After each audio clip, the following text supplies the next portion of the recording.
آپ صلی اللہ علیہ وسلم مکہ مکرمہ میں شعب بنی ہاشم کے اندر موسم بہار میں پیدا ہوئے.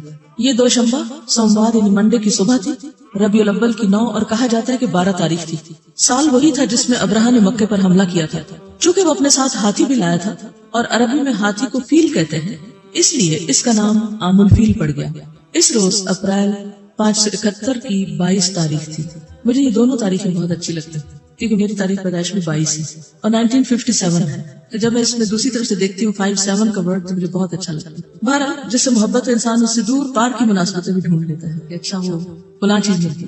پیدائش کے وقت دایا کا کام حضرت عبد الرحمن بن عوف کی والدہ شفا بنت عمر نے انجام دیا، لیکن آپ کی وفات 8 جون 632 کو ہوئی ہے. یہاں لکھا نہیں لیکن جسٹ ایک آئیڈیا دینے کے لیے 8 جون 632 عیسوی. جب آپ پیدا ہوئے تو آپ کی والدہ نے خواب میں دیکھا کہ ان کے جسم سے ایک نور نکلا ہے جس سے ملک شام کے محل روشن ہو گئے. پھر والدہ نے عبد المطلب کو آپ کی پیدائش کی خوشخبری بھجوائی. پھر والدہ نے عبد المطلب یعنی دادا کو آپ کی پیدائش کی خوشخبری بھجوائی. کیوں؟ کیونکہ باپ نہیں تھے. الم یجدک یتیما فآویٰ.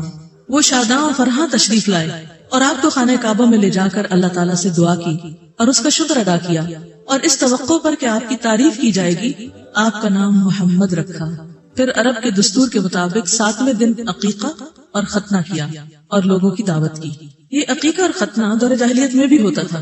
یہ سنت تھی کس کی؟ ابراہیم علیہ السلام کی. وجعلنا وإذ ابتلى إبراهيم ربه بكلمات فأتمهن. تو ان آزمائشوں میں سے ایک آزمائش یہ بھی بتائی جاتی ہے کہ آپ کو ختنے کا حکم دیا گیا تھا اس عمر میں، شاید 80 سال کے تھے اس وقت، تو آپ نے اللہ کے حکم آنے پر اپنا ختنہ کیا تھا. تو عرب میں بہت سی چیزیں ختم ہو چکی تھی لیکن بہت سی روایات باقی تھی. اسلام نے آ کر ان کو باقی رکھا. بعض لوگ یہ سمجھتے کہ دور جاہلیت کفار شاید بالکل ہی ملحد لوگ تھے، اگرچہ الحاد بھی تھا. یہودیت، عیسائیت، مجوسیت اور سیبین کے علاوہ ایتھیسٹ بھی تھے وہاں پر، ٹھیک ہے، لیکن بہت چند گنے چنے. مکہ میں خاص طور پر میجورٹی مشرکین کی تھی. تو یہاں پر آپ دیکھیے کہ اگرچہ وہ مشرک تھے لیکن ان کے اندر حج کا کانسیپٹ موجود تھا. اس میں بھی کئی خرافات بدعات شامل ہو گئی تھی. ننگے حج کرتے تھے اور کچھ اور غلط کام کیا کرتے تھے. عرفات تک نہیں جاتے تھے جس کی اللہ تعالیٰ نے اصلاح کی. ثم افیدوا من حیث افاض الناس. مشعر حرام کو انہوں نے مقرر کیا تھا، وہاں بیٹھ کے مجلسیں لگاتے تھے.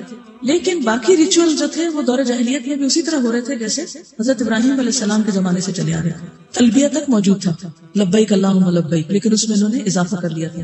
لا شریک لک الا شریکا هو لک. اس کے الفاظ آگے بڑھا لیے تھے اپنے پاس سے. ہم نے بھی تو ایسے بہت سے کام کر رکھے ہیں دین میں، اپنے پاس سے اضافے کر رکھے. تو عربوں کے ہاں بھی دور جاہلیت میں یہ سب چیزیں ہوئی.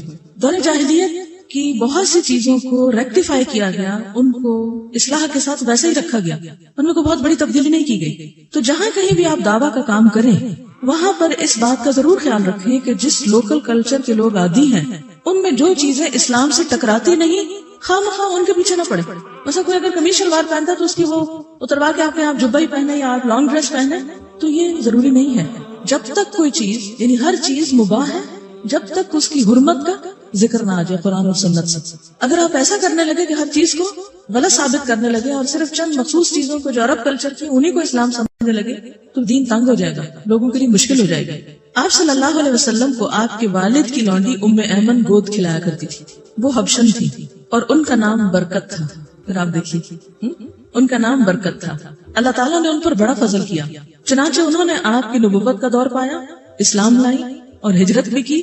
پھر آپ کی وفات کے 5-6 مہینے بعد وفات پا گئے. وہ بہت رویا کرتی تھی. حضرت ابوبکر اور عمر ان سے ملنے کے لیے جایا کرتے تھے تو پوچھتے تھے کیوں روتی ہیں آپ؟ تو وہ کہتی تھی کہ وہی کا سلسلہ بند ہو گیا ہے. تھی وہ ایک غلام عورت لیکن ذہنی اعتبار سے سوچ کی وسعت کس قدر زیادہ تھی. تو یہ اسلام کا کمال تھا کہ لوگوں کو سوچنا سکھایا اور سوچ کے اعلیٰ معیار دیے. ہم جب چھوٹی چیزوں میں پڑے رہتے ہیں نا تو ہم چھوٹی چھوٹی چیزوں کے اوپر اپنی جان گنوا دیتے ہیں تو بڑی سوچ نہیں آتی، اعلیٰ مقاصد کے لیے کام نہیں کر سکتے. رضاعت کیا ہے؟ دودھ پلانا. آپ صلی اللہ علیہ وسلم کی والدہ کے بعد سب سے پہلے ابو لہب کی لونڈی ثویبہ نے آپ کو دودھ پلایا. یہ صوبیہ نہیں ہوتا، ثویبہ ہوتا ہے. اس وقت اس کا اپنا جو بچہ دودھ پیتا تھا اس کا نام مسروح تھا.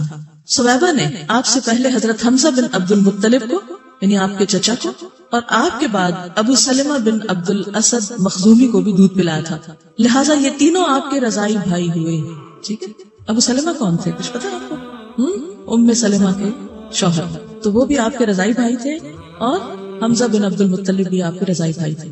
یہ جو سویبہ ہے ابو لہب کی لونڈی، جب حضور صلی اللہ علیہ وسلم کی پیدائش ہوئی تو اس لونڈی نے جا کر ابو لہب کو خبر دی تھی، تو بہت خوش ہوا اور اس نے ہاتھ کے اشارے سے، انگوٹھے اور اس انگلی کے ہاتھ کے اشارے سے اس کو کہا تھا کہ تم آزاد ہو. ابو لہب کی وفات کے بعد، یہ واقعہ بخاری میں آتا ہے، ابو لہب کی وفات کے بعد اس کے کسی رشتہ دار نے اس کو خواب میں دیکھا، پوچھا تمہارا کیا حال ہے؟